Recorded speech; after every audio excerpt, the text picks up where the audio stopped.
আমার কথা শুনতে পাচ্ছ সবাই? ওয়ালাইকুম আসসালাম স্যার, ভালো আছি। আপনি ভালো আছেন? আছি, আলহামদুলিল্লাহ ভালো আছি। আচ্ছা, আমরা কি পড়তেছিলাম? আনসিন প্যাসেজ, তাই না? জি স্যার। আচ্ছা, স্ক্রিন দেখতে পাচ্ছ সবাই? জি স্যার। ঠিক আছে, আমরা একটু দ্রুত শেষ করব, সময় নষ্ট করব না, একটু সময় লাগে যেহেতু ক্লাসগুলো করাতে এখন। আহ, আর গুগল মিটে আশা করি কারো সমস্যা হচ্ছে না। আর আমরা একটু সময় বেশি পাচ্ছি, এটা আমাদের জন্য প্লাস পয়েন্ট। দেখো, আনসিন প্যাসেজ নিয়ে গত ক্লাসে আমরা আলোচনা করেছিলাম যে কিভাবে এটা হচ্ছে অ্যান্সার করলে ভালো মার্কস আসে, কি বিষয়গুলো খেয়াল রাখতে হয়। আর এর পরবর্তী আলোচনা কিছু করা হয়েছিল যে আছে আমরা যদি প্যাসেজ থেকে ডিরেক্ট উঠিয়ে দিই, সেক্ষেত্রে আসলে কিরকম নাম্বারিং আসতে পারে, এসব বিষয়ে এসে খুঁটিনাটি আলোচনা হয়ে গেছে অলরেডি গত ক্লাসে। তারপরেও বলে রাখি, এই ক্লাসেও একটি হিন্টস দেই যে অ্যাকচুয়ালি তোমার যদি কেউ বলে, আচ্ছা হ্যাঁ, যদি কেউ বলে যে আমি ডিরেক্ট প্যাসেজ থেকে লিখবো, আমি এটা নিয়ে আসলে সময় দিতে চাই না, এটাতে আমার প্রিপারেশন নেওয়ার মুড নাই, মাইন্ড নাই, অ্যাট দ্য সেম টাইম এটা আমি আসলে ওইভাবে মাথায় নিতে চাই না বা আমার কাছে অনেক বেশি কঠিন লাগে, তো সেক্ষেত্রে তার জন্য গাইডলাইন্স হবে তুমি যদি অন্য বিষয়ের প্রতি গুরুত্ব দেওয়ার চেষ্টা করো সেক্ষেত্রে ঠিক আছে। বাট এমন হয় যে তুমি সব বিষয়ই পারো বাট এটা নিয়ে এতটা বদার্ড না, তাইলে এটা তোমার জন্য একটা বোকামি হবে, কারণ এখানে 100 মার্কে 20 মার্ক। তো কিছু হইলেও তো যদি পারো তাও তো উপকার আছে। যাই হোক, এটা নিজেদের একটু ইভ্যালুয়েশন করতে হবে যে অ্যাকচুয়ালি আমি এটা নিয়ে কতটুকু কনফিডেন্ট। এটা এই জন্যই বলা যে সবার জন্য এটা না, এটাও বাস্তব। ঠিক আছে, অনেকে কোশ্চেন দেখা গেছে প্যাসেজ পড়ে মাথা এলোমেলো করে ফেলে, প্রথম দিকে অ্যান্সার করতে যেয়ে অনেকটা হেজিটেশনে পড়ে যায় যে পরীক্ষা কি করব, আবার এটার অ্যান্সার করতে গিয়ে যখন দেখে যে প্রায় 1 ঘন্টা টাইম তার এটার মধ্যেই শেষ হয়ে গেছে, তখন তার উপায় কিন্তু আসলেই অগতিক। আহ, মানে ঝামেলা না একটা, চিন্তা করো 20 মার্ক, এটার মধ্যে তুমি রাইটিং পার্ট আছে বলতে তোমার ওই কোশ্চেন অ্যান্সার লেখা, মেইন আইডিয়া, সাপোর্টিং আইডিয়া লেখা, ওয়ার্ড মিনিং লেখা, সামারি লেখা, এগুলো চিন্তা করতে, অ্যান্সারিং করতে সময় লাগে। যদি ওইভাবে প্র্যাকটিস না থাকে, তার বলবো যে মিনিমাম 40 মিনিটস তো লাগেই, তো অনেক বেশি সময় লাগে এটাতে। তো যাদের প্রিপারেশন নাই সেটা, বা এটা ভালো পারো না, বা দু একটা প্র্যাকটিস করে যাচ্ছ, যখন দেখতেছো যে না এটা থেকে অ্যান্সার করাটা খুব সহজ, তার জন্য হচ্ছে না, তো তার কিন্তু এটাতে আগে সময় দেওয়াটা বোকামি হবে, কারণ এখানেই যদি 1 ঘন্টা সময় চলে যায়, গ্রামাটিক্যাল পার্টে ওই সবগুলো আইটেম লিখতে লিখতে ঘুরতে ফিরতেই দেখবা যে চলে গেছে 1 ঘন্টা, মিনিমাম চলেই যায়। 1 ঘন্টার মধ্যে হয় না অনেকের অনেক সময়, তো কষ্ট হয়ে যাবে কিন্তু। ঠিক আছে, বা সবাই সবকিছু পারবো ব্যাপারটা তো এরকম না, অনেক ভুল হবে, অনেক ভুল ত্রুটি থাকবে। তো সেই জায়গা থেকে এটা একটু বুঝে শুনে তোমার হচ্ছে কাজ করা লাগবে। এখন ওই যে বললাম, গ্রামাটিক্যাল পার্ট মোটামুটি সবাই কম বেশি ভালো পারি, তো ওইখানে যতটুকু পারি এনশিওর করে এসে বা প্যারাগ্রাফ রাইটিং ভালো পারি, অ্যাপ্লিকেশন রাইটিং ভালো পারি, নোটিস পোস্টার রাইটিং ভালো পারি, এইগুলো লিখে তারপরে এটাতে আসো, এটাতে তারপরে অ্যান্সার করো। যে ভালো পারো সেও তখন করো, খারাপ পারো সেও তখন করো, তাইলে যেটা হবে যে এটার ওই রিস্কটা আর থাকবে না। তখন তুমি কিছু যেহেতু তখন আবার ইংলিশ লিখবা, যখন প্যারাগ্রাফ এসে এগুলো লিখতে মানে অ্যাপ্লিকেশন লিখে ফেলছো অলরেডি, তখন একটা হ্যান্ড স্মুথনেস চলে আসবে, বা এই মাথাটা একটু খুলবে, বা এটাও অনেকটা আন্ডারস্ট্যান্ডেবল হয়ে যাবে। তো এই সময়টাতে অ্যান্সার করা এটা যুক্তিযুক্ত বলে আমি মনে করি, অনেকের ক্ষেত্রে এটা উপকার দিবে। আর পরীক্ষায় ওটা নিয়ে টেনশনের কিছু নেই যে আগে পরে অ্যান্সার করলে সমস্যা হবে কিনা, এরকম কিছু না। বাট 1 নম্বর শুরু করলে একের একের যে 4টা পার্ট থাকে, answering question, main idea, supporting idea, মানে 4টা যেগুলো আছে সবগুলো একসাথে শেষ করে ফেলবা। 1 নম্বর অর্ধেক লিখে আবার ওই মেইন আইডিয়া, সাপোর্টিং আইডিয়া অন্য নাম্বারের পরে যে লিখো না, এরকম করবা না। আচ্ছা, তাইলে আশা করি বুঝাইতে পারছি যে কিভাবে এটার প্রিপারেশন হবে, কে কে প্রিপারেশন নিব। বাট এটা নিয়ে আবার ডিমোটিভেট হয়ে যায় না যে প্রিপারেশন থাকতে হলে নিবই না, এটা বাদই দিই, এরকম না। এটাতে 10 মার্ক আনাও কিন্তু অনেক প্লাস পয়েন্ট। ঠিক আছে, বা কষ্ট খুব কমই করা লাগে, বেশি কষ্ট করতে হয় না, 10 মার্কের জন্য অত কষ্ট করতে হবে না, কষ্ট করতে হবে ওই 20 পাইতে গেলে। তখন খুব মডার্ন ভাবে লিখতে হবে, খুব চিন্তা ভাবনা করে লিখতে হবে, একদম নিজের ভাষায় সবকিছু গুছায় লিখতে হবে। বাট ওই যে বলছি কালকের ক্লাসে কিন্তু দেখাইছি যে কিভাবে সবগুলো সেন্টেন্সকে নিজের ভাষায় সহজ করে কনভার্ট করা যায়। তো যাই হোক, আহ এখন পর্যন্ত যা যা বললাম সবাই কি একটু ধরতে পারছে কিনা সেটা আগে একটু বলো, তাইলে আমি সামনে আগাবো ইনশাল্লাহ, দেখি। জি স্যার, বুঝতে পারছি। স্যার একটা কথা বলি। হ্যাঁ, বলো। স্যার আমি একটা কথা শুনছি যে হচ্ছে আমার ফ্রেন্ড বললো যে ইংলিশ এটা নাকি নন ক্রেডিট, এটাতে মানে সিজিপিএ কোনো প্রভাব ফেলে না ইংলিশে। এটা ফ্রেন্ড বলবে কেন? এটা তোমার তো আগে জানা উচিত। এটা নন ক্রেডিট সাবজেক্ট, জি এখানে তোমার 80 পাইলেও যা, 40 পাইলেও তা, ঠিক আছে। জি স্যার। বাট কথা আছে, 40 পাইতে হইলে মিনিমাম 65 তোমাকে অ্যান্সার করতে হবে এখানে, জি এটাও স্যার। খেয়াল রাখতে হবে। হ্যাঁ, তো এবং 65 অ্যান্সার করতে হলে তোমাকে প্রিপারেশন নিতে হবে মিনিমাম 80। তো এটাই জি যদি ছেড়ে দাও, এটাই তো 20 চলে গেল, তাহলে আর কোনো টপিক ছাড়ার কোনো জায়গা থাকবে না কিন্তু আসলে। জি স্যার। তো এইসব বিষয় আশয় আমরা প্রাথমিকভাবে আলোচনা করেছিলাম, তো খেয়াল রাখতে হবে। আচ্ছা, তাহলে আমরা আজকে দু একটা প্যাসেজ একটু দেখব। আজকে একটাই দেখব, পরবর্তীতে আমরা আরো 2-3টা প্যাসেজ দেখবো। আজকে একটু একটা দেখবো, কেন আজকে সময় লাগবে, যেহেতু একটু বুঝাই পড়াইতে হবে আবার। গত ক্লাসে তো একটা ডেমো প্যাসেজ দেখাইছি জাস্ট, আজকে অ্যাকচুয়াল তোমাদের কোশ্চেনে কেমন আসে, বা একটু কঠিন প্যাসেজই আজকে নিয়েছি আর কি। হ্যাঁ, সোজা কথা বলতে গেলে একটু কঠিন প্যাসেজই নিয়েছি। আমরা 2022 সালের যে প্যাসেজটা এসেছিল, এটা অনেকটাই মডারেট টাইপ ছিল, তো এটা নিয়ে আমরা একটু আজকে আলোচনা করবো ইনশাল্লাহ, দেখি। ওকে, এটা তোমাদের অ্যাকচুয়াল কোশ্চেন বলতে এইভাবে তোমাদের কোশ্চেন অ্যাকচুয়ালি আসে। হ্যাঁ, আহ, সময় থাকে 3 ঘন্টা। তো অ্যাকচুয়াল সিনারিওটা এরকম থাকে, 1 নম্বর থেকে 14 নম্বর পর্যন্ত কোশ্চেন আসে টোটাল। এই দেখো 14টা কোশ্চেন থাকে। তাহলে আহ যে কোনো প্যাটার্নই তুমি অ্যান্সার করতে পারো। 1 নম্বরে থাকে হচ্ছে আনসিন প্যাসেজ। তো দেখো প্রথমে কি থাকে, প্যাসেজ দেওয়া থাকে। প্রাথমিক কথাবার্তা কি বলেছিলাম গতকাল, যে প্যাসেজ পড়ার আগে মাইন্ডসেটটা কি আনতে হবে বলতো, যে আমি যেন পড়ে বুঝতে পারি জিনিসটা কি নিয়ে বলছে, কি বিষয় আশয়, এসব বিষয় আশয় কোথায় কিভাবে আসে না আসে, এই জিনিসগুলো যেন ধরতে পারি। এইভাবে অ্যাকচুয়ালি প্যাসেজটা হচ্ছে পড়তে হবে, ওই মাইন্ডসেটটাই নিতে হবে এবং খুব মনোযোগ ধরে রেখে পড়তে হবে। মাঝখানে ব্রেকআউট হয়ে গেলে, প্রথম কয়েকটা লাইন পরে কঠিন মনে হলে মনে হয় হ্যাঁ বুঝবো না কি বলছে না বলছে, কঠিন হয়ে যাচ্ছে, এরকম ফিলিংস চলে আসবে। এবং সেকেন্ড টাইম পড়তে বলছে কিভাবে, আমরা কোশ্চেন অ্যান্সার গুলো দেখবো, কোশ্চেন কি কি করছে, অ্যান্সার গুলো কোথায় খুঁজে পাবো, ওইটাকে ইঙ্গিত করে পড়বো। প্রথমে দেখো আমি একটু ভালোভাবে পড়ে যাই বাংলাটা সহ, তাহলে তোমরা ধরতে পারবা যে অ্যাকচুয়ালি মানে ধরা যায় কিনা, এটা একটু দেখি কি বিষয় বলে প্যাসেজ গুলো।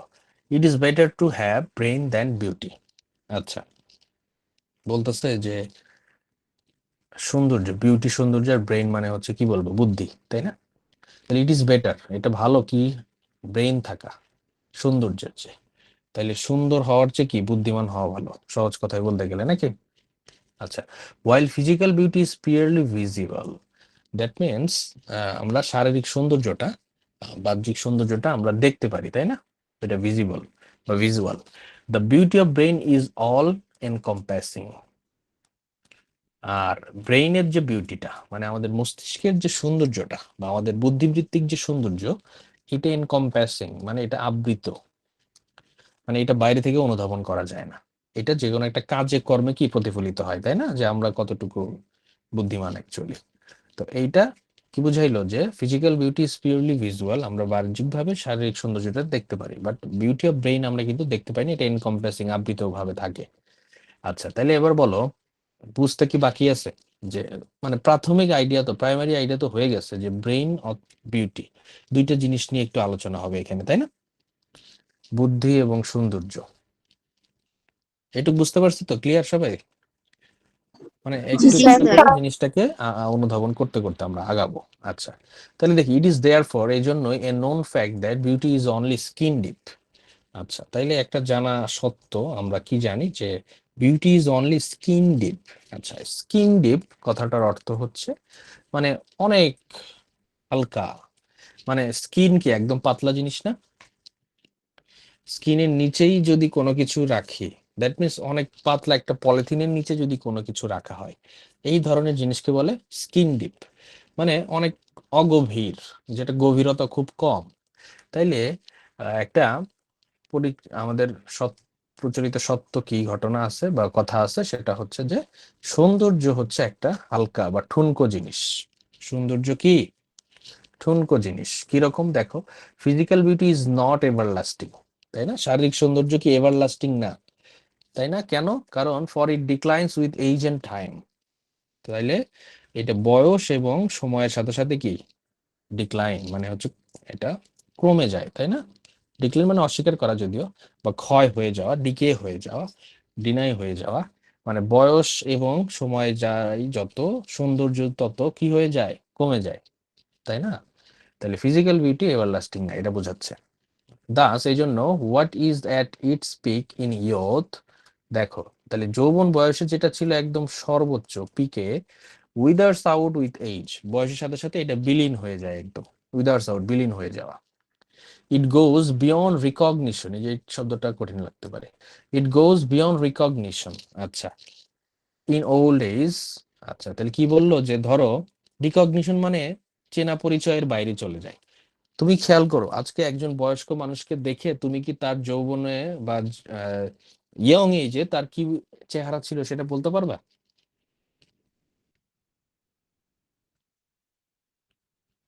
বলা যায় না, তাই না? বলা একদমই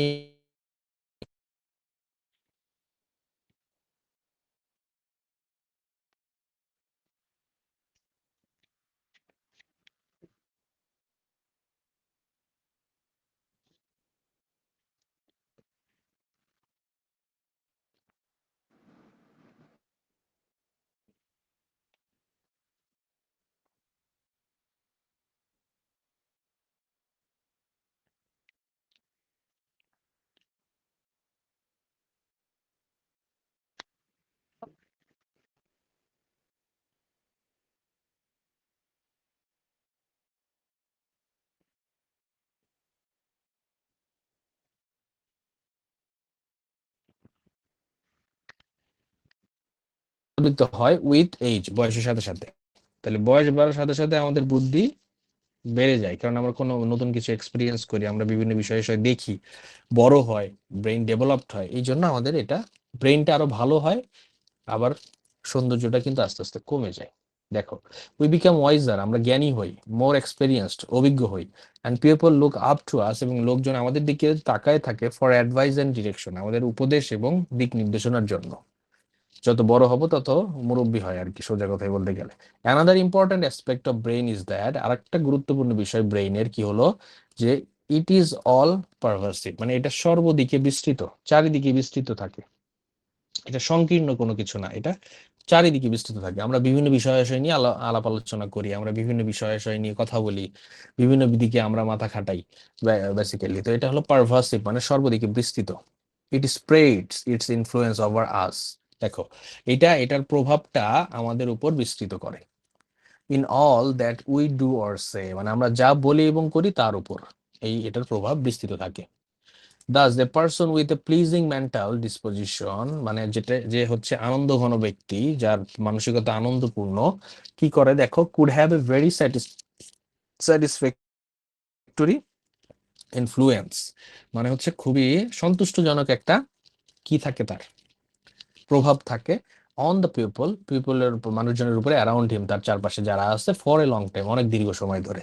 তাহলে যে আনন্দ ঘন মানসিকতার অধিকারী, উম, বা প্লিজিং হচ্ছে তার মেন্টালিটি, সে কি করতে পারে, স্যাটিসফ্যাক্টরি ইনফ্লুয়েন্স দিতে পারে, সন্তুষ্টপূর্ণ হচ্ছে প্রভাব বিস্তার করতে পারে চারপাশের মানুষজনের কাছে অনেক সময়, লম্বা সময় ধরে। This is in sharp contrast to beauty that physical beauty, আচ্ছা, by its glamour can only dazzle us. আচ্ছা, এখানে দেখো, this is in sharp contrast to beauty that, মানে এটা পরিষ্কার ভাবে বোঝা যাচ্ছে যে physical beauty by its glamour, মানে শারীরিক সৌন্দর্য, এটার সৌন্দর্য দ্বারা ক্যান অনলি ড্যাজেল আস, আমাদেরকে মুগ্ধ করতে পারে, বাট ফর এ মোমেন্ট, কিছু নির্দিষ্ট সময়ের জন্য আসলে। As soon as it is out of sight, এটা যখন চোখের সামনে থেকে নাই, it's impact is gone for ever, এটার প্রভাব সারা জীবনের জন্য চলে যায়। ওয়াইল বিউটি ক্যান এনথ্রাল আস, মানে এটা হচ্ছে ব্রেইনের বিউটির কথা বলছে। ফর দ্য প্রেজেন্ট, মানে ব্রেইনের বিউটি আমাদেরকে বর্তমানে এনথ্রাল করে। The brains with their inspiration can reach out and influence the lifes of perpetually. That means বোঝাচ্ছে যে এটা ইন্সপাইরেশন ক্যান রিচ আউট, এটা আরো বিস্তৃত হয় কোথায়?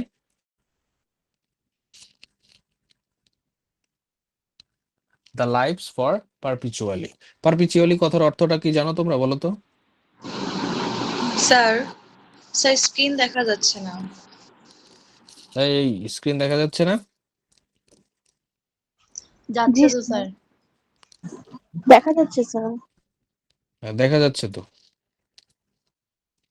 তোমারটা হয়তো একটু পিন করে নাও, ওইটা পিন অপশন আছে তো ওখানে। তাহলে কি বলতেছিলাম যে reach out and influence the lives for perpetual, মানে ওটা হচ্ছে চিরতরে বা সদা সর্বদা, পারপিচুয়ালি কথাটার অর্থ। তাহলে এটা কি করে?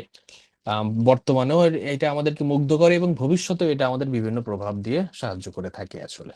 Das we find a sharp contrast between beauty and brain, তাহলে আমরা খুঁজে পাই একটা পরিষ্কার পার্থক্য বা পরিষ্কার তুলনা কাদের মধ্যে? বিউটি এবং ব্রেইন, সৌন্দর্য এবং মস্তিষ্কের মধ্যে, আচ্ছা, বা বুদ্ধিবৃত্তির মধ্যে। অ্যান্ড ফাইনালি এবং শেষমেশ কি হয়? It becomes clear that brain can provide all out prosperity to all sorts of people.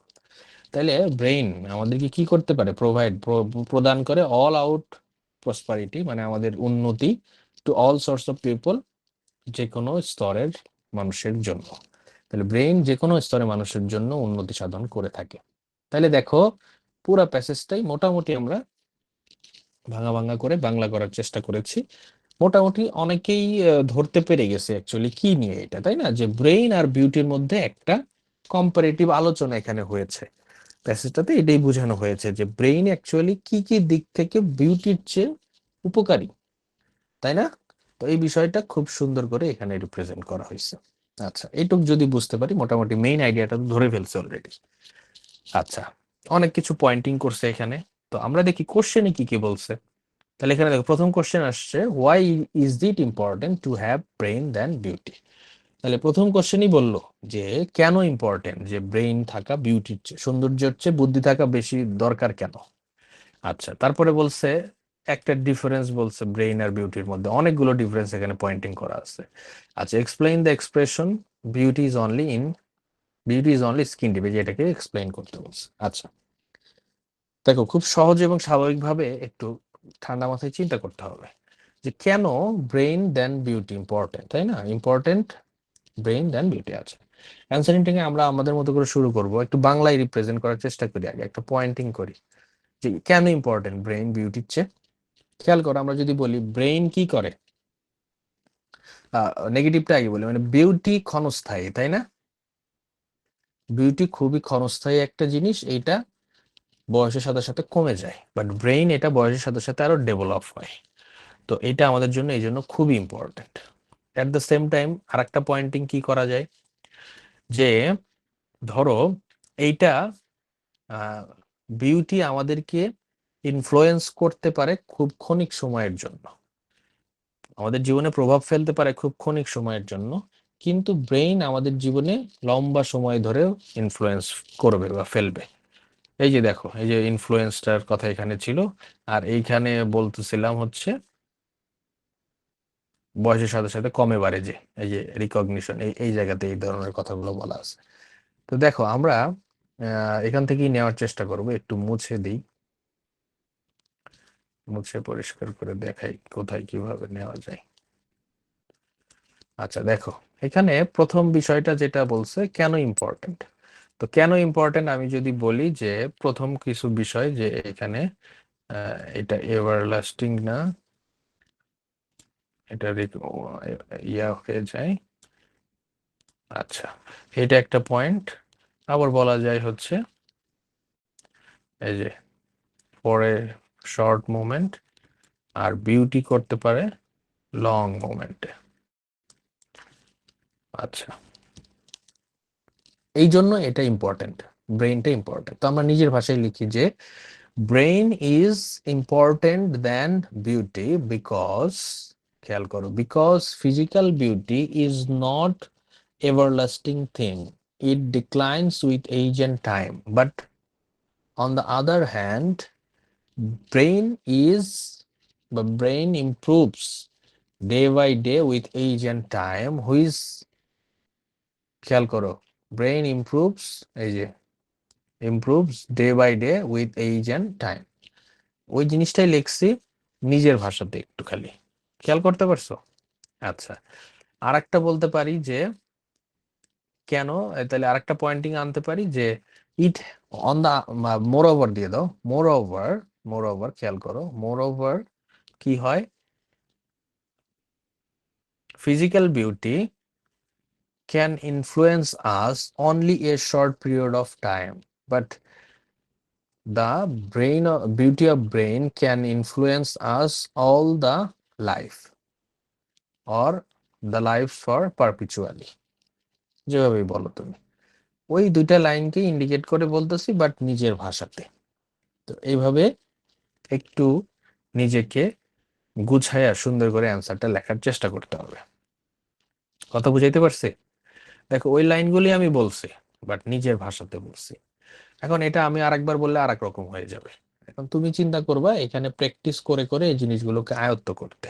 হ্যাঁ, এখানে যে লাইনটা আছে, দুইটা লাইন বা যে কয়েকটা লাইনই তোমার মনে হয়েছে এখানে অ্যান্সারিং করা যাবে এটা দিয়ে, বা এখানে আরো দুই একটা, এই যে এখান থেকেও বলা যায়, এগুলো দিয়ে বলা যায়, ওটা আমি বলিনি, শর্ট করে এই দুইটা দিয়ে বললেই যেহেতু হয়ে যাচ্ছে।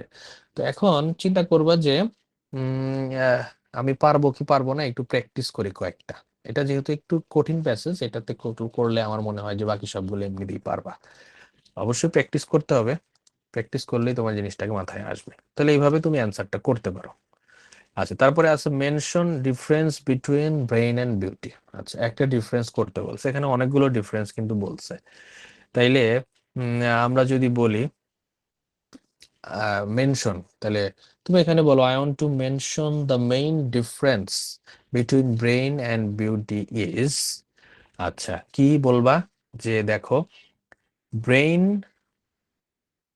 মেইন ডিফারেন্স বলতে গেলে ব্রেইন ইজ লং লাস্টিং বা ever lasting while beauty is not, এটাই হচ্ছে মেইন ডিফারেন্স। বাট আমরা স্পেসিফিক একটা ইয়া দিই যে brain spreads its influence over us in all that we say or do, ঠিক আছে?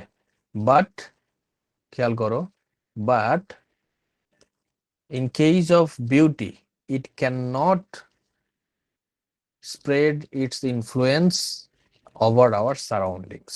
তাহলে একটা পার্থক্য দিয়ে দিলাম। তাহলে কি বলছি দেখো, নিজের ভাষায় কিন্তু বলে ফেলছে অনেকটুকুই। বললাম যে I want to mention the difference between brain and beauty is brain spreads its influence over us in all what that we do or say, অথবা over our surroundings, এই পুরাটুকুর পরিবর্তে লিখতে পারো, অথবা এটা এইভাবেই দিলাম on the other hand beauty cannot spread its influence over our surroundings। পার্থক্য একটা দিয়ে দিলাম যে এইটা আমরা যা বলি করি সেটার একটা ইনফ্লুয়েন্স আমাদের সবার প্রতি ফেলতে পারে, বাট বিউটি সেটা পারে না। ব্রেইন পারে, বিউটি পারে না, এটা একটা পার্থক্য দিয়ে দিলাম। আচ্ছা, এরপরে আসো, আমি একটু তোমাদের অপিনিয়ন নিব একটু পরেই। Explain the expression beauty is only skin deep. আচ্ছা, এই যে এখানে ছিল, এই পর্যন্ত ছিল। আচ্ছা, স্কিন ডিপ, তাহলে ইট ইজ দেয়ার, আচ্ছা এখানে বলি beauty is only skin deep explains that physical beauty, এখান থেকে দেখো explains that physical beauty is not everlasting, it is a very light thing which can ruin or which can decline with age and time। একটু extra ভাবে দিলা, খেয়াল করো যে physical beauty is not everlasting বা physical beauty does not last for ever, তুমি যেভাবে চাও না কেন লিখতে পারো নিজের ভাষায়, and it declines with age and time, answer করলে এবার জাস্ট এইটুকু বললেই হয়ে গেল। মানে স্কিন ডিপ বলতে বোঝাচ্ছি it's a very light thing which is not ever lasting বা which doesn't last for ever and it declines with age and time. দেখো ওই লাইন থেকেই জাস্ট নিজের ভাষায় বলার চেষ্টা করেছি। আচ্ছা, তো বলো এবার, মানে কি অবস্থা, বোঝা যায় বা পারা যাবে? এটা একটু কঠিন, এটা আমি বুঝি বা এটা মানছি, বাট চেষ্টা করলে পারা যাবে। আর বাকিগুলো আছে যেগুলো বোর্ডে এসেছিল অনেকটাই সহজ এসেছিল, এটা একটু কঠিন দেখে এটা আমরা আজকে একটু ঝালাই করার চেষ্টা করতেছি যে পারি কিনা। কঠিন লাগতে পারে, এটা স্বাভাবিক, বাট চেষ্টা করলে পারবা, এটাও স্বাভাবিক, এটাও অস্বাভাবিক কথা নয়। তাহলে দেখো, বুঝতে পারছো তোমরা এটা অ্যান্সারিংটা কিভাবে করতে হবে বা করলে বেটার? এখন হতে পারে অনেকে এই যে যেই লাইনগুলো দাগিয়েছি সেটা উঠিয়ে দিতে পারে, সেক্ষেত্রে মার্কিংটাও ওই যে আউট অফ স্ট্যান্ডার্ড মার্কিং আমি মনে করি। এখানে যেহেতু 20 মার্ক, অবশ্যই এখানে তোমাকে যদি প্রাইমারি কথাগুলো তো বললামই, কে পড়বা, কিভাবে পড়বা, কার জন্য কতটুকু কিভাবে কাজে দিবে সেটা তো আছেই, বাট তুমি যদি এখানে লাস্টে যে মানে কোনো পরিশ্রম করো না, জাস্ট খালি তুমি লিখছো, মানে উঠাই দিছো প্যাসেজ থেকে, তাইলে এখানে 5 পাওয়ার সম্ভাবনা মোটামুটি আছে। বাট একটু যদি খালি মাথা খাটাইতা তাইলে 10+ পাওয়ার সম্ভাবনা ছিল। তো এখন চয়েস ইজ ইয়োর্স যে তুমি কিভাবে আগাবা। তাহলে পারা যাবে কিনা বলো তো? জি স্যার। আচ্ছা, ঠিক আছে। বি নম্বরে আসছে হচ্ছে মেইন আইডিয়া, সাপোর্টিং আইডিয়া। আসো তাহলে কিভাবে করা যায়। মেইন আইডিয়া একটু তোমাদের অপিনিয়ন নেওয়ার চেষ্টা করছি। মেইন আইডিয়া বলতে কি, এখানে কি হবে বলো তো? সবাই তো মেইন আইডিয়া তো ধরেই ফেলছে, তো আমি বলেও ফেলছি অলরেডি, তাই না, যে মেইন আইডিয়া এখানে কি বোঝাচ্ছে। দু একজন একটু বলি, অ্যান্সার করি।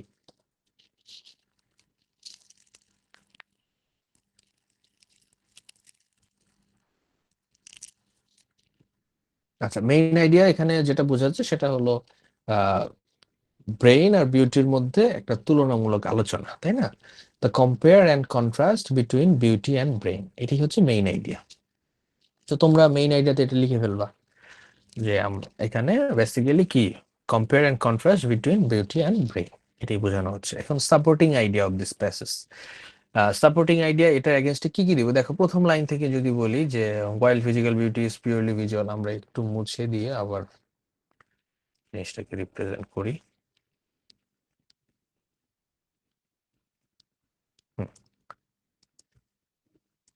দেখো সাপোর্টিং আইডিয়া আমরা লিখি এইখানে, এই লাইনটা যদি এইভাবে আসি, আচ্ছা তাহলে এখানে বলছিল যে আমরা ফিজিক্যাল বিউটিটা বাইরে থেকে দেখতে পারি, বাট ব্রেইন অফ বিউটিটা দেখতে পারি না, বিউটি অফ ব্রেইন দেখতে পারি না। দ্যাট মিনস আমরা বলি we can observe the beauty, মানে we can observe the physical beauty from outside, but the beauty of brain is not visible from outside. এই যে এই কথাটাকে ঘুরায় বললাম। আচ্ছা, তারপরে যদি বলি যে এই লাইন থেকে নিতে পারি যে physical beauty doesn't last forever, it degrades with age and time, but তারপরের লাইন থেকে নাও, ও সরি কি হলো, আচ্ছা, but the brain of beauty increases or improves বা grows over the time। কি বললাম যে physical beauty degrades over age and time, but in case of brain it improves or grows itself with age or time। তাহলে এটা বয়সের সাথে সাথে আরো ইমপ্রুভ হয়, উন্নতি হয়। এই লাইনটা থেকে এটা নিলাম, এইভাবে লিখলাম। আচ্ছা, তারপরে যদি বলি, তারপরে আছে হচ্ছে, আচ্ছা এভাবে আছে, আচ্ছা, the influence of physical beauty does not impact our surroundings, but on the other hand the, এটা এটা একটা লাইন দিয়ে দিই, এটা ছোট একটা লাইন দিয়ে দিই যে the influence of physical beauty does not impact our surroundings, but পরের লাইনে দাও যে with a pleasing mental disposition বা with a pleasing mentality, with a pleasing mentality a person, খেয়াল করো খুব সুন্দর করে আমি জিনিসটাকে ঘুরাই দিই যে with a pleasing mentality a person can influence his surroundings very positively. এই যে দেখো, স্যাটিসফ্যাক্টরি ইনফ্লুয়েন্স মানেই হচ্ছে পজিটিভলি ইনফ্লুয়েন্স করতে পারে। কথা বুঝাইতে পারতেছি? আমি একটু নিজের ভাষায় চেষ্টা করতেছি বলতে, আমারটা অন্যভাবেই হবে, মানে একটু অ্যাডভান্স হবে। তোমরা চাইলে এর চেয়ে কিছু না কিছু তো পারবা, এই টাইপের কিছু না কিছু তো রিলেট করতে পারবা নিজেদের মধ্যে। তো এইভাবে লিখলা। তারপরে আসো হচ্ছে এগুলো তো বলছি। তারপরে হচ্ছে হ্যাঁ, লাস্টের লাইনে আসলো, দেখো এখানে বলো যে ফাইনালি ইট বিকামস ক্লিয়ার। আচ্ছা, উই ক্যান ক্লিয়ারিফাই দ্যাট বা ইট ইজ শিওর দ্যাট, এভাবে বলো, it is sure that brain can give us prosperity in our life to all source hour people. তাহলে এভাবে বললো, finally we can say that, বা এইভাবে বলো যে brain can give us prosperity বা এনশিওর আওয়ার প্রসপারিটি বা মেক আওয়ার লাইফ প্রসপারাস, যেভাবে লেখো না কেন, to all source of people. এইভাবে কয়েকটা লাইন, এখানে 4-5টা লাইন দিলেই এনাফ। এইভাবে একটু লিস্টিং করার চেষ্টা করতে হবে, একটু নিজের ভাষায় জিনিসগুলোকে লিখতে হবে। খুব কঠিন কিছু না, চেষ্টা করলে পারবা। একটু প্রথম প্রথম প্রথম কঠিন লাগতে পারে, যেমন গতকালকের প্যাসেজটাতে অত কঠিন কিন্তু লাগছিল না, কারণ প্যাসেজটা ভাষাটা সহজ ছিল। এখানে একটু অ্যাডভান্স কথাবার্তা, যার কারণে একটু কঠিন লাগতে পারে, বাট চেষ্টা করলে সবই পারা যাবে। আচ্ছা, পরেরটাই আসতেছি,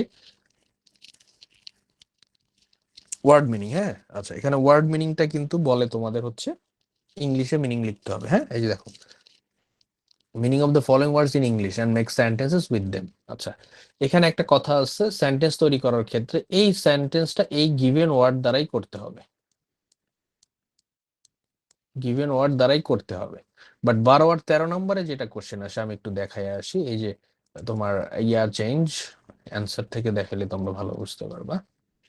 খেয়াল করো, এই যে 12 নম্বর চেঞ্জিং ওয়ার্ড ফর্ম, সেখানে দেখো নাউন থাকে, সরি ওয়ার্ডটা দেওয়া থাকে, সেই ওয়ার্ডটাকে চেঞ্জ করে লিখতে হয়, লিখে এই চেঞ্জ ওয়ার্ডটা দিয়ে তোমাকে সেন্টেন্স তৈরি করতে হয়। দেখো, বিউটিফুল দিয়ে করতে হতো, বিউটি ওয়ার্ড পোর্শনে আসে, বাট এইখানে যেটা হয় যে তুমি যেটা তোমার হচ্ছে দেওয়া থাকবে সেইটা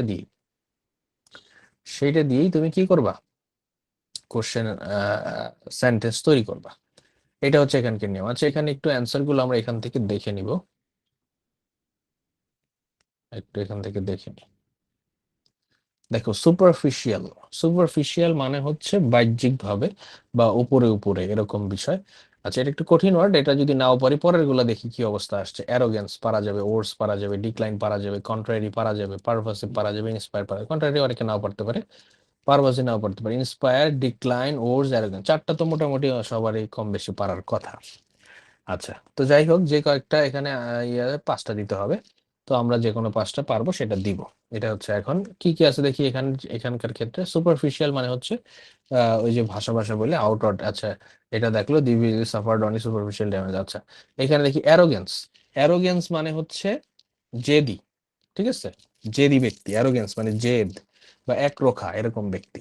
আচ্ছা, এখানে আমার কথা বলার উদ্দেশ্য হচ্ছে এখানে যে ধরো এই অ্যারোগেন্স শব্দটার অর্থ দিছে এখানে বোস্ট, মানে একটা সিনোনিম উঠে গেছে। বাট ওয়ার্ড মিনিং ব্যাপারটা কিন্তু সিনোনিম না, সিনোনিম অ্যান্টোনিম তো তোমাদের আছেই অলরেডি, তাই না? মানে একটা ওয়ার্ডে তুমি লেখা বুঝাই দিলা, বাট তুমি যদি কয়েকটা ওয়ার্ড দিয়ে এই ওয়ার্ডটাকে বুঝাইতে পারো, যে ডিরেক্ট সিনোনিম মনে আসতেছে না বা পারতেছি না, জেদি, হ্যাঁ, জেদি ব্যক্তি বা জেদি, যে যার জেদ বেশি, এরকম কি বলে হয় অ্যারোগ্যান্স, বা আহ, এমন একটা আচরণ, মানে জেদের আচরণ, সেটা কি বলে অ্যারোগ্যান্স। তাহলে তুমি ওই শব্দটাকে ওইভাবে রিপ্রেজেন্ট করতে পারো যে অ্যাটিটিউড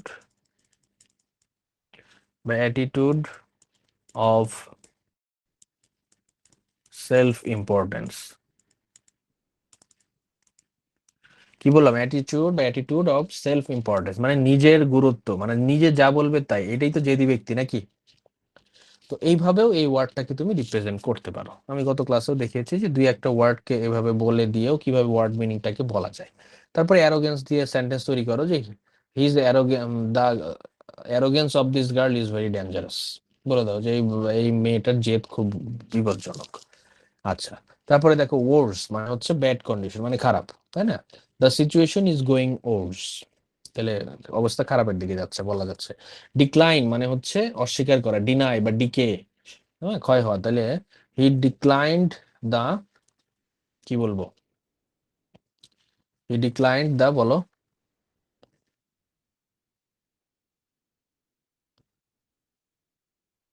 কল। হ্যাঁ, সহজ কথাই দিয়ে দিই, হি ডিক্লাইন্ড দা কল, তাই না? কল ডিক্লাইন করে মানে কেটে দেওয়া। আচ্ছা, কন্ট্রারি মানে অপর পক্ষে, মানে বিপরীত পক্ষে বলে, অপোজিট দিতে পারো, বা অন দা আদার হ্যান্ডও দিতে পারো কন্ট্রারি। তাহলে হচ্ছে এটা হি ইগনোরড কন্ট্রারি অ্যাডভাইস। আচ্ছা, পারভাসিভ মানে হচ্ছে বিস্তর এলাকা, বিস্তৃত, বিস্তৃত, এই যে এক্সটেন্ডিং, আচ্ছা বিস্তৃত, বা এখানে দাও ওভার, কি বলবো, এ ভাস্ট এরিয়া, মানে একটা বিস্তর জায়গা, এরকম যদি বুঝে সেটাকে বলে পারভাসিভ। তাহলে বলো যে water is pervasive in our area. আচ্ছা, ইন্সপায়ার মানে হচ্ছে এনকারেজ, উৎসাহ প্রদান করা, হি ইন্সপায়ার্ড মি, এইভাবে দিবা, সহজ সহজ সেন্টেন্স তৈরি করার চেষ্টা করবা। যাই হোক, এইভাবে আসবে, ওয়ার্ড মিনিং লিখতে হবে, সেন্টেন্স তৈরি করতে হবে। এখানে কিছু কথা থেকে যায়, অনেকে জিজ্ঞেস করে যে স্যার সেন্টেন্স তৈরি করতে পারলে হবে কিনা, শুধু ওয়ার্ড মিনিং লিখতে পারলে হবে কিনা। হ্যাঁ, তুমি যতটুকু পারো ততটুকু লিখবা, ওয়ার্ড মিনিং চাইলে ওয়ার্ড মিনিং লিখবা, যেহেতু এখানে সেন্টেন্স তৈরি করতে হবে, এই যেটা দিছে সেটা দিই, তাহলে মিনিং পারো না পারো এটা দিয়ে যদি সেন্টেন্স তৈরি করতে পারো তাও হাফ মার্ক পাওয়ার চান্স আছে। ঠিক আছে? আচ্ছা, last but not the least হচ্ছে সামারি। আচ্ছা, সামারি কিভাবে লিখতে হয়, 6-7 লাইনের মধ্যে ম্যাক্সিমাম রাখতে হয়, এবং পুরো জিনিসটা কি জিস্ট আকারে শুধু সুন্দর করে রিপ্রেজেন্ট করতে হয় নিজের ভাষায়। এইটা আমরা গত ক্লাসেও দেখিয়েছি অ্যাকচুয়ালি কিভাবে করতে হয়। তো আশা করি এইভাবে প্যাসেজটা, যদি দুই একটা প্যাসেজ যদি একটু প্র্যাকটিস করো, নিজের ভাষাতেই খুব সুন্দর করে পড়তে বা লিখতে পারবে। এখন আমি এই যে যেভাবে চেষ্টা করলাম, কোশ্চেন অ্যান্সার গুলো যেভাবে করতে পারলাম বা করলাম, এইভাবে যদি সবগুলোতে একটু নিজের টাচ অ্যান্ড ফিল লাগাইতে পারো, তাহলে আমি মনে করি যে এখানে 12+ সবাই পাওয়ার পসিবিলিটি খুবই খুবই বেশি। মানে একটু নিজের পার্সোনাল টাচ দিতে হবে। হ্যাঁ, বাট একদম যারা একদম ওই যে ওই চিন্তায় আছে প্যাসেজ থেকে লিখে দিব, তাহলে আসলে বলা যায় 5-এর উপর যাবে না। হ্যাঁ, বাট এখানে যদি সবগুলো ওয়ার্ড মিনিং পারে তাহলে তো 4 এখানেই পেয়ে গেল, সেটা ভিন্ন কথা। বাট বাকিগুলা, মানে এখানে তো 4, বাকি আছে আরো 16, তাই না? এই 16তে 5 আর পাওয়ার পসিবিলিটি নেই। এখন এই 4-এ যে কত পাবে সেটা তার ব্যাপার, সে ওয়ার্ড মিনিং পারলে পারবে, তাহলে নাম্বার পাবে। বাট আদারওয়াইজ প্যাসেজ থেকে যেভাবে যে কয়েকটা অ্যান্সার আসে সেটা যদি হুবহু প্যাসেজ থেকে দেওয়া হয়, তাহলে সেখানে 5-এর উপরে যাওয়ার কোনো চান্স নেই। তো ওভারঅল ওই যে বললাম কি 6-7-এর উপরে ঘুরে ফিরে তোমার ওই প্যাসেজ থেকে লিখলে যাবে না, বা তাও যাবে কিনা সন্দেহ থাকে, এবং এইটা পুরো খাতাটার ইমেজটাকে নষ্ট করে। তুমি যদি পরীক্ষার প্রথমেই এটা তো থাকবে 1 নম্বরেই, শুরু করে এই যে এরকম মানে হচ্ছে চুরিবাজি শুরু করলা, যে প্যাসেজ থেকে ডাইরেক্ট খালি উঠায় উঠাইয়া দিচ্ছি, তাহলে তোমার খাতার প্রতি টিচারের ইমপ্রেশনটা একটু ডাউন হয়ে গেল। তো এটা পুরা খাতাটাকে হ্যাম্পার করবে। তো যারা এই ধরনের কাজ করবে তারা লাস্টের দিকে যে অ্যান্সার করো, বা যারাই করো না কেন লাস্টেই অ্যান্সার করো। আমরা প্রাথমিকভাবে যে আলোচনাগুলো আছে ক্লাসের শুরুতে করলাম, যে কখন কি করবা সেটা বুঝে শুনেই ইনশাল্লাহ করার চেষ্টা করবা। আচ্ছা, নেক্সট ক্লাসেও আমরা হচ্ছে এই তোমার গত 2-3 বছরের কিছু প্যাসেজ দেখার চেষ্টা করব। সেগুলো মোটামুটি সহজই এসছে, এগুলো এতটা কঠিন ছিল না, অতটা মানে ছিল না। এটা যতটুকু একটু মানে মাথা খাটাইতে হয়, অন্যগুলোতে আরো সহজ ছিল। এগুলো আমরা ইনশাল্লাহ নেক্সট ক্লাসে 19, 20, 21 সাল, আজকে 22 সাল পড়লাম, 3টা প্যাসেজ দেখি প্র্যাকটিস করার চেষ্টা করব। তো ঠিক আছে, আজকে এই পর্যন্তই রাখবো। কারো কোনো কোশ্চেন থাকলে করতে পারো।